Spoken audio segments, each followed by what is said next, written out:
Welcome, Raymond Calhoun. Hey, pleasure to be here. It's great to have you. Yeah, You know, so many of those legendary records and tours. You know, we love that Gap Band stuff and all the heavy funk you gave us. Thank you. Who were your heroes growing up? Who inspired you to want to do this? Some of my heroes are actually some of the artists that are actually here tonight. Artists. I mean, I was a great, big Skinner fan back in the day. Trust me. Yeah. I'm from the East Coast, so Washington D.C. is like kind of the South too. Right. So Southern rock was a big influence. I mean, Doobie Brothers, Allman Brothers, and then I was in jazz groups. You know, I was a big jazz fan. You know, R&B fan, of course, of all the funk groups, Kool and the Gang. Sure. You name it. I have so many heroes. You know. I mean, like we were just saying, there's really only two kinds of music: music that moves you, and music that you don't feel. Exactly. You know, black, white, rock, I pop. had big ears. Yeah. I got a big head. I got big ears. I listen to everything. Well, tell us a little bit about your evolution. You know, playing music and you know how this evolved to actually joining the Gap Band. To make it short and not too long and drawn out, I was going to school, college at Howard University, working my way to college, and guy comes in and say, "Hey, you want to come to New York and audition for the Manhattans?" You've heard of the Manhattans? Sure. Let's just kiss and say goodbye. That was a group. I went to New York, auditioned for them, got the gig, and I never looked back. And my career spawned me from that group stayed about 2-3 years with the Manhattans. And then I ended up working with another legendary group called Peaches and Herb for about a year, maybe. And then I was living in Ohio, and I met someone that told me to look up the Gap Band. They were looking for somebody to play percussion and drums, because they had another drummer, but they wanted 2 drummers and somebody that could play drums and percussion. So I went to a gig one night of theirs in Indiana, and the rest is history. I asked for a job, and I didn't think they would send for me in Los Angeles. This was in '79. They were out promoting their first hit record, which was "Shake Your Booty." Yeah. Shake. And all of a sudden, they gave me a phone call. And the rest is history. I've been. So you were right in there during. With the Gap Band for '79 on through, let's see, probably 2006. So you dropped a bomb on me, outstanding, party train. All of that. I wrote outstanding for the Gap Band. Fantastic. Tell us about the chemistry, because I know when you get siblings together, there could be that rivalry. You know, what was the chemistry that made, you know, the Gap Band tick? We obviously know Charlie Wilson and the voice. What was the working with the brothers like? The brothers was like you said, sibling rivalry, you know, between the 3 of them. Ronnie being the oldest, Charlie being the middle, and Robert being the youngest. I don't know if you know, but Robert recently passed away about 2 years ago. Bless his heart, and he had a heart attack. God took him out of here, but it was a learning. I learned a lot from the Gap Band, man. They taught me a lot about how to groove. I mean, I knew how to groove being from Washington, because I was, you know, from Drummer City. Washington, D.C. is known for some of the best drummers you can find. You know, it's all about the beat, you know what I'm saying? But they taught me discipline with that, because I tend to want to overplay at times. But Charlie would always say, "Look, man, all I need is 2 and 4 and some kind of signature, you know, turnaround. Let it breathe. Let it breathe, you know what I'm saying?" So Yeah. I learned from that, and just learned how to keep it in the pocket, you know what I'm saying? Keep the funk alive and keep it Sure. keep it on the one, you know. I know there was so many exciting tours and shows. What were some of the highlights, man, when things were really clicking, you know, and the band crossed over with You Dropped a Bomb on Me, and Rick James was popping, and that whole era was just like that, the funk, the Ohio Players, everything was now becoming more mainstream and integrated with the rock and the pop crowd. I mean, you know, the Gap Band, I don't know if you remember, but before their big records, they were Leon Russell's Of course. background. From Tulsa, So he right? told you, he wanted the funk with him. Yeah. So they had this church funk, pop kind of vibe, you know. So Charlie was that kind of artist, you know. He's that kind of artist. And some of those tours, some of the places, man, we played, just the incredible amount of people. It's a big party. One big party, and some of the biggest names you could think of: Luther Vandross, Rick James, you know, Yeah.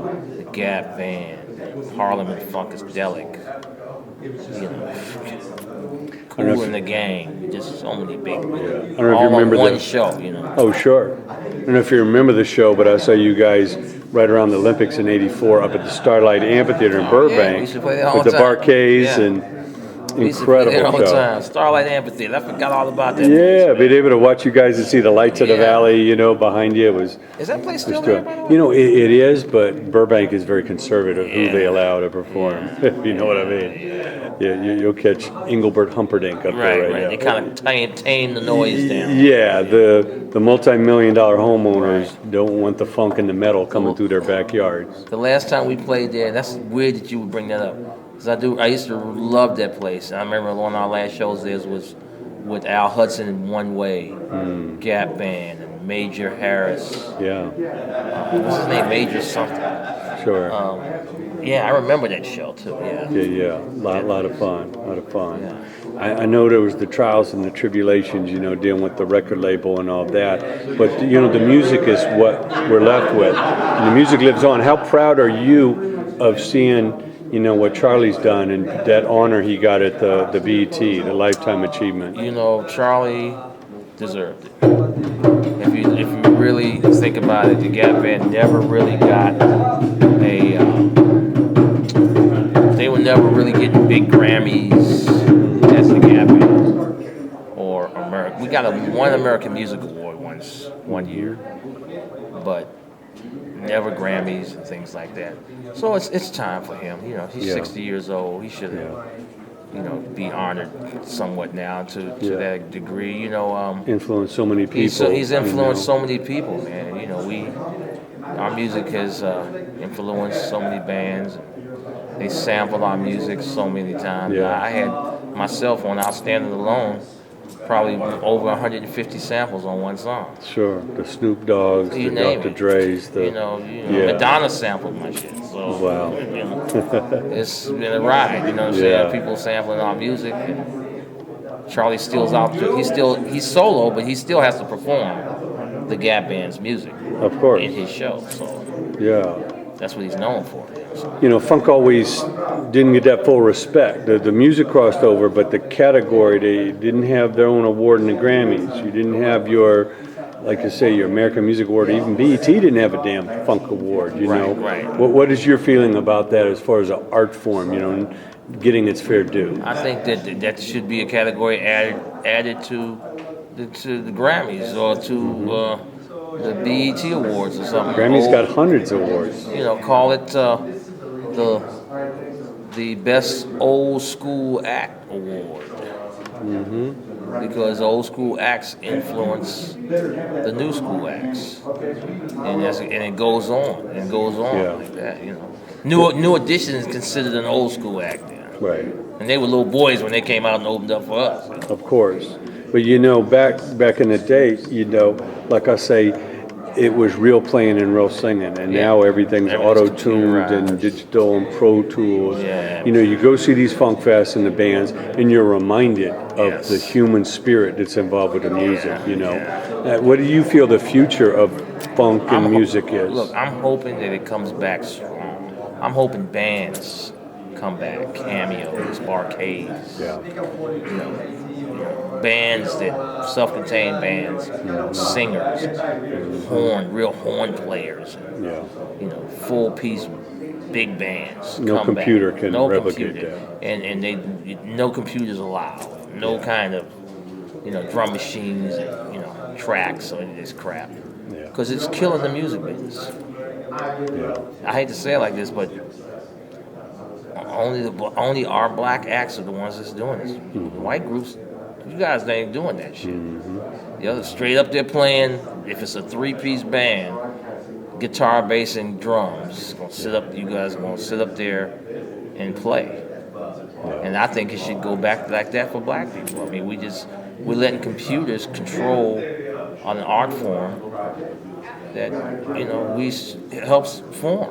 R&B music was derived from blues, Sure. all those things, and now we're letting computers Have to keep it alive. Gotta keep it alive, man. I mean, you look at the Foo Fighters. Their last album was recorded in Dave's garage out in the valley with Right. not a computer in sight, Right, but and it became multi-platinum. right. So, but black groups won't do that anymore.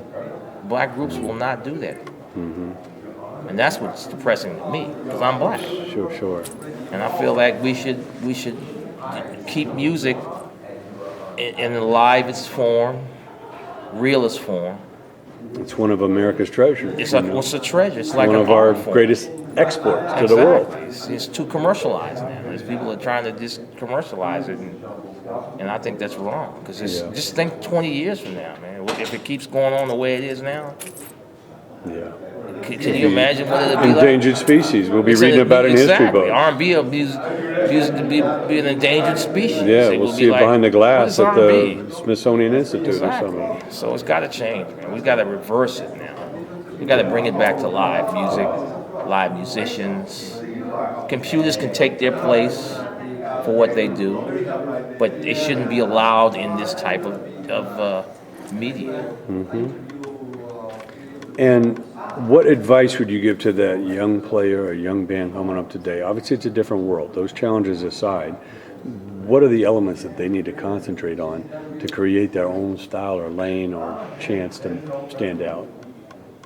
I think that they need to listen to old school groups, learn from them, and just kind of emulate to keep the art form going. Give it something new, but don't give it computers and all that. Just learn from the older artists, because we all learn from older artists anyway, and just keep the music alive that way. You know what I'm saying? Stop trying to make the quick dollar by pushing buttons. That's what the record companies want you to do. Sure. Make it easy for them. There's no such thing as a record company nowadays. Artist development. What is that? They don't even know what that is anymore.